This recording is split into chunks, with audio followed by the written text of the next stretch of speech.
invité aujourd'hui dans la grande interview en direct sur Boursorama, c'est Agnès Verdier-Molinier. Bonjour. Bonjour David. Directrice de l'IFRAP. Un petit mot juste des privatisations. On ne va pas rester longtemps parce que c'est vrai que c'est tombé tard. Et puis cette interview aujourd'hui aux Échos de Bruno Le Maire. Coup d'envoi donc d'une nouvelle série de privatisations. ADP, on vient d'en parler, hein, la Française des Jeux, ADP.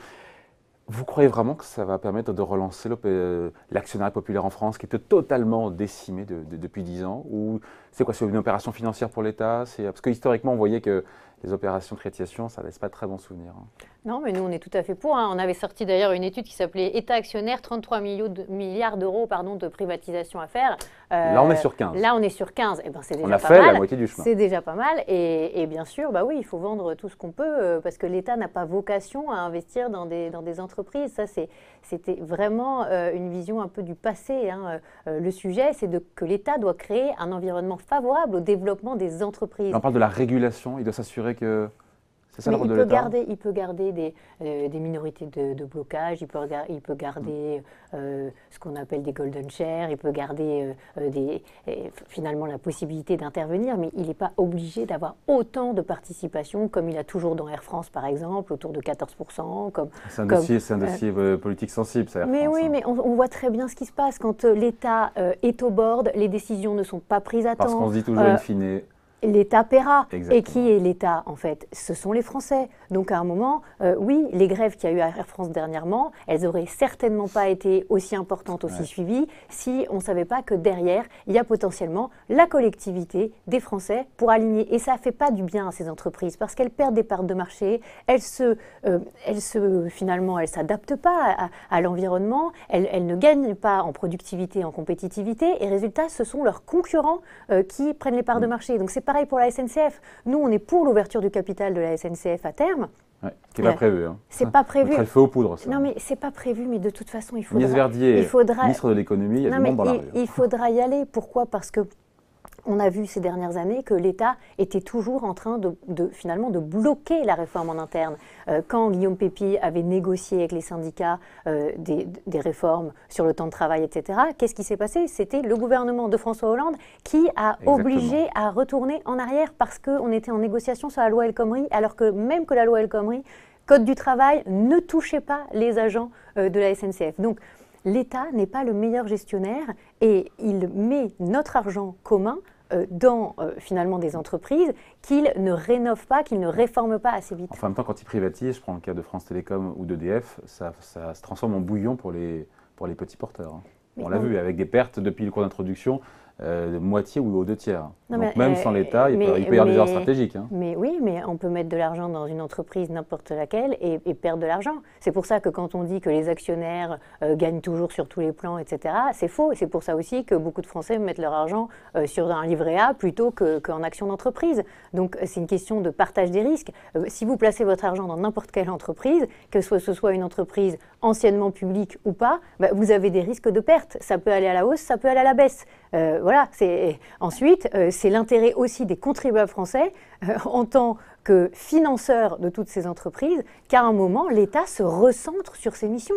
Oui, réguler, oui, réglementer, oui, encadrer, oui, créer un écosystème fiscal, normatif, social favorable, mais pas de dire je suis le seul qui peut investir dans l'économie parce que je suis le seul à avoir les moyens. Après, et on finit le sujet là-dessus, il y a le précédent des sociétés d'autoroutes, pour le coup, où les privatisations ont entraîné une flambée du tarif des péages, ça c'est une réalité. Est-ce qu'il n'y a pas aussi ce risque pour ADP, avec une risque de dérive des tarifs qui pourrait se répercuter in fine sur les billets d'avion? Attention, sur les sociétés d'autoroutes, c'est des concessions, c'est pas tout à fait comparable, il faut pas tout mélanger. Et puis après, les péages, ils servent à quoi? Ils servent aussi à entretenir les routes. Quand on compare des voies rapides qui sont entretenues par les collectivités, par l'État, et de l'autre côté, finalement, celles qui sont entretenues par les sociétés d'autoroutes en question, eh bien, on voit que c'est pas tout à fait le même état des routes. Donc, il faut aussi se poser la question, oui, il y a aussi des routes nationales qui peuvent être empruntées par ceux qui ne veulent pas payer les péages. Donc, le service, il coûte. Soit c'est le contribuable qui paie, soit c'est l'usager qui paie. Et c'est toute la question aussi de la gratuité. Est-ce qu'on peut imaginer, par exemple, transformer les transports publics dans Paris en transport gratuit? Ben non, il y a un moment où c'est faux. Il n'y a pas de gratuité possible. C'est un leurre, c'est oui. une chimère de l'esprit. Mais si ce n'est pas l'utilisateur qui paie, c'est la collectivité qui paie. Et donc, c'est nous aussi. On y revient toujours. Allez, un mot du rapport CAP 22. C'est ce rapport qui a été commandé, c'est à l'automne dernier, donc par le gouvernement, pour l'éclairer avec des experts, moult experts, pour éclairer, comme si on ne savait pas déjà tout ce qu'il fallait faire pour faire des économies. Allez, un rapport de plus, qui est censé être remis a priori, qui devait être remis ce lundi, et qui est repoussé, toujours repoussé. Pourquoi on dit? Parce que les propositions sont explosives et que mieux vaut éviter les polémiques inutiles. Il n'a pas tort le gouvernement dans sa stratégie de communication de dire finalement, si on le sort maintenant et qu'on donne, enfin s'il y a ce rapport qui sort et qu'on attend 3 semaines pour donner les arbitrages, ça va polémiquer dans tous les sens. Mais on n'y voit toujours pas très clair. La stratégie de communication, c'est une chose, l'action de la réforme, c'est autre chose. Oui.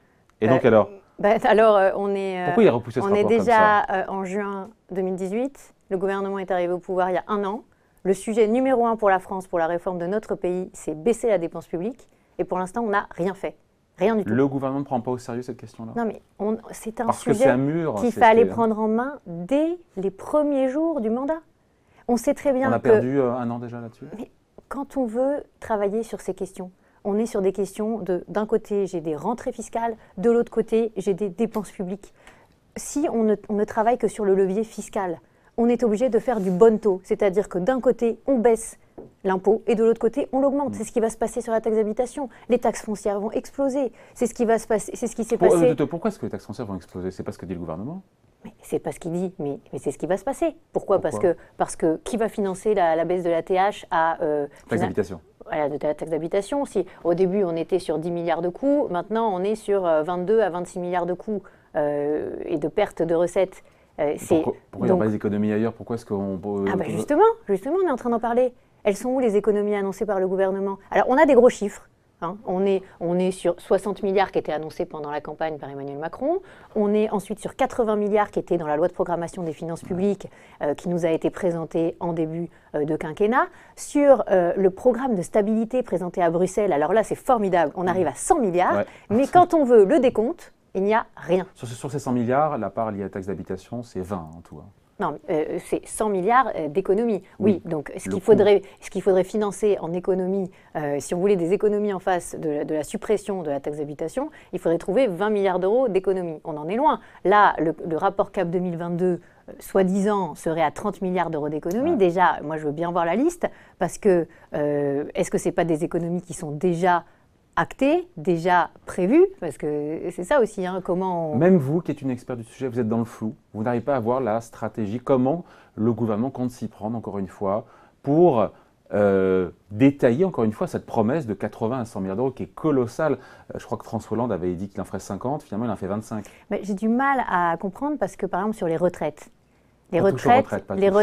donc si on reprend les gros chiffres, hein, on est à 1290 milliards de dépenses publiques, il y a plus de 300 milliards d'euros de dépenses en retraite. Si on dit qu'on ne fait pas d'économie sur les retraites, c'est ce qu'a dit Jean-Paul Delevoye, hein, grosso modo, ces derniers jours, en disant de toute façon, l'objectif, ce n'est pas de faire des économies. C'était déjà ce qu'avait dit Emmanuel Macron pendant la campagne. Le Conseil d'orientation des retraites nous dit maintenant on va repartir sur un déficit à la hausse dans les prochaines années, hein, dans ces nouvelles trajectoires. Donc, on a un déficit qui va se recreuser sur le dossier retraite.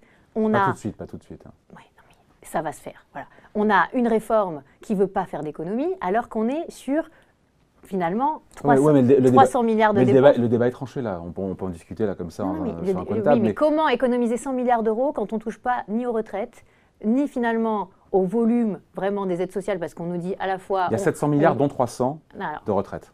750 milliards de dépenses de protection sociale au total, dont 300 de retraite, un peu moins de 200 d'assurance maladie, autour d'une centaine d'aides sociales sous critères de ressources. Hein. Donc il reste 500 milliards sur lesquels il faut en trouver 100. Et là, on se dit que c'est colossal. Non, mais, si on ne touche pas alors, 700 milliards si on ne touche pas d'un côté aux 300 milliards de retraite, si on ne touche pas à la masse salariale publique, parce qu'on nous dit il y a 120 000 postes qui vont être supprimés d'ici 2022. Ça, c'était dans la campagne.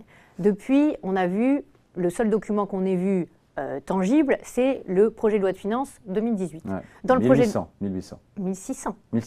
1600 suppressions de postes, et même pas des équivalents temps plein travaillé. C'est-à-dire que si vous les mettez en temps plein travaillé, on est plutôt à 680 postes. au total. Donc on est sur une économie totale, nous on l'a calculé à la Fondation IFRAP, qui est autour de 20 millions d'euros. Oh bah dis donc. 20 millions d'euros sur un objectif de 1,4 milliard. Si, pardon, je ne cherche pas à faire le ventriloque, mais à vous écouter, le gouvernement ne prend pas la mesure et ne tiendra pas cette promesse de réduction des déficits publics, de la dépense publique. Non. Si on faisait les 120 000 suppressions de postes, on peut espérer 4 milliards d'euros d'économies.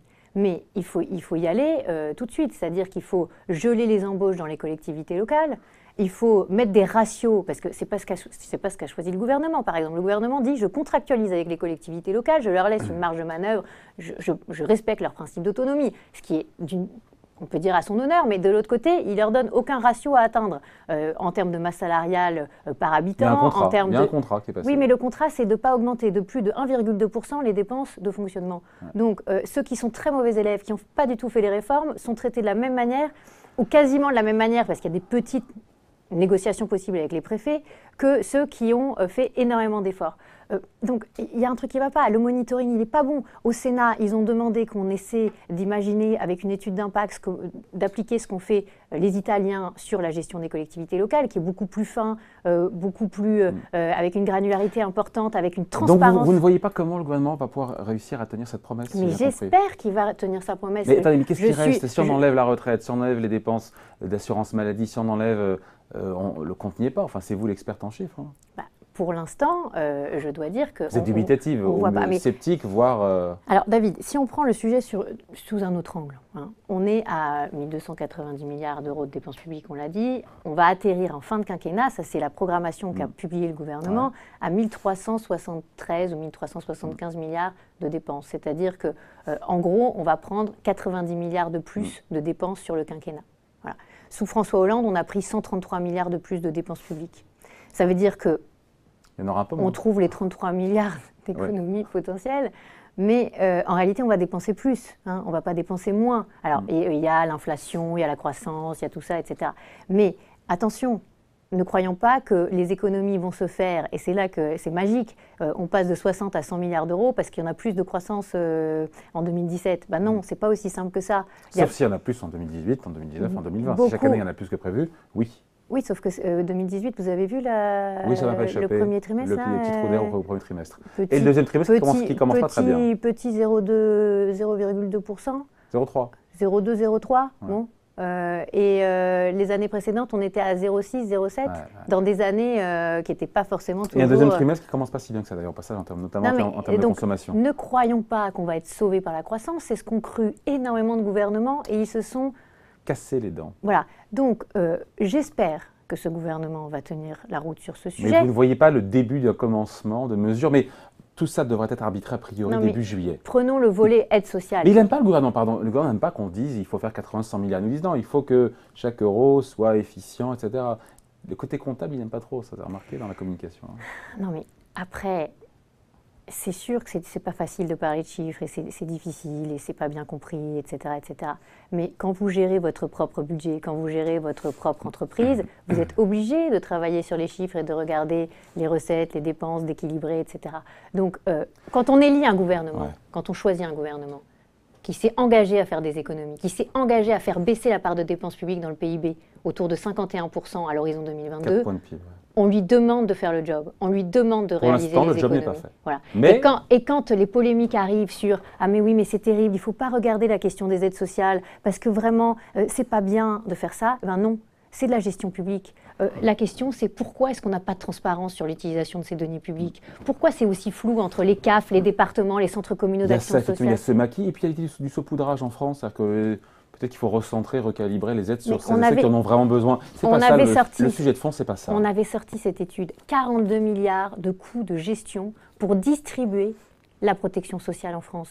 On est plus cher de 10 milliards par rapport à l'Union européenne, on est plus cher par rapport à la zone euro de 6 milliards d'euros. Il y a des économies gigantesques à faire sur l'organisation, sur les coûts de fonctionnement. Qui le dit ?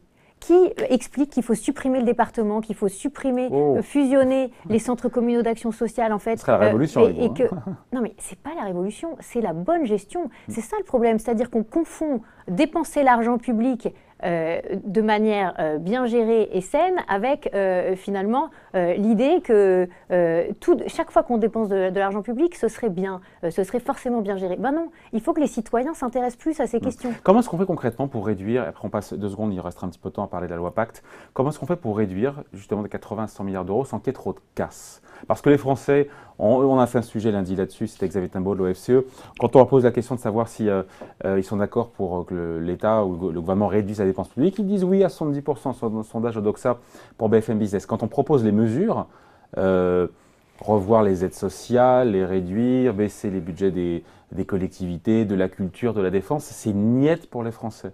Ils veulent bien moins de fonctionnaires et qui travaillent plus. C'est pas vrai, les Français attendent. Sondage Odoxa pour BFM Business. Mais oui, mais... Non mais, il y a une contradiction. Il y a plus de la moitié des Français qui sont pour baisser les dépenses publiques. Oui, mais quand on leur donne les mesures précises, on prend les mesures une par une, ils les refusent toutes. Oui, mais pourquoi, David ? Est-ce qu'on les informe correctement? Est-ce qu'on leur explique que notre système d'enseignement public il coûte plus cher parce que les retraites du public sont plus généreuses que les retraites du privé? Est-ce qu'on leur explique qu'entre un prof du privé qui a la même carrière que le prof du public, à la fin, il y a 300 € d'écart avec cotisation identique et carrière identique, 300 € d'écart en faveur de l'enseignant public quand il arrive à la retraite. Nos enseignants. Mais non, mais le problème, c'est que notre système est générateur en permanence de surcoûts, mais pas de meilleure qualité. Donc, si on donne les chiffres aux Français, on va leur expliquer, ben voilà, les retraites publiques, il faut les aligner sur le mode de calcul du privé. Et là, vous arrivez bientôt à l'horizon 2022 à 5 milliards d'euros par an d'économie. Parce que par exemple, les pensions de réversion, elles ne sont pas calculées de la même manière dans le public et dans le privé. Il n'y a pas de plafond dans le public. Est-ce que c'est normal? Non, c'est pas normal. Ou est-ce que ça coûte plus cher? Oui, ça nous coûte plus cher. Qui est-ce qui paye? La collectivité. Donc nous, avec nos impôts, avec nos cotisations sociales. Donc à un moment, il faut aussi allumer la lumière. Si tu n'allumes pas la lumière sur le système, tu ne sais jamais finalement qu'est-ce qui n'est pas bien géré et comment on peut économiser. Je vous sens sceptique, je vous connais, Agnès, sur la capacité du gouvernement à tenir ces 100 milliards d'euros d'économie.